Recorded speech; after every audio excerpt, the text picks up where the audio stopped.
તરફ જૂનાગઢ મહાનગરપાલિકાની ચૂંટણીને લઈને પણ અહીં સ્થાનિક રાજકારણ ગરમાઈ રહ્યું છે। જૂનાગઢની અંદર જે રીતે મહાનગરપાલિકાની ચૂંટણી આવી રહી છે તેને લઈને ગુર્જર ક્ષત્રિય કડિયા સમાજમાં નારાજગી જોવા મળી રહી છે। ભાજપે એક પણ ટિકિટ ન આપતા તેમને નારાજગી વ્યક્ત કરી।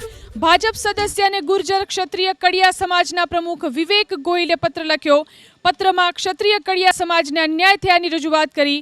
વોર્ડ નંબર 9, 10, 13 અને 14માં કડિયા સમાજનું પ્રભુત્વ હોવાનો ઉલ્લેખ કરાયો। વિવેક ગોહિલે જૂનાગઢના પૂર્વ મેયર સ્વર્ગસ્થ ધીરુભાઈ ગોહિલના પુત્ર છે। તો જૂનાગઢ મહાનગરપાલિકાની ચૂંટણીને લઈ અને ગુર્જર ક્ષત્રિય કડિયા સમાજમાં નારાજગી જોવા મળી રહી છે। ભાજપે એક પણ ટિકિટ ન આપતા નારાજગી વ્યક્ત કરવામાં આવી છે।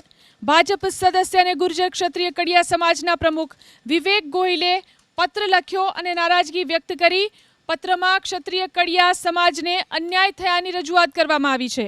વોર્ડ નંબર 9, 10, 13 અને 14માં કડિયા સમાજનું પ્રભુત્વ છે, પરંતુ અહીં ટિકિટ આપવામાં આવી નથી। વિવેક ગોહિલે જૂનાગઢના પૂર્વ મેયર સ્વર્ગસ્થ ધીરુભાઈ ગોહિલના પુત્ર છે।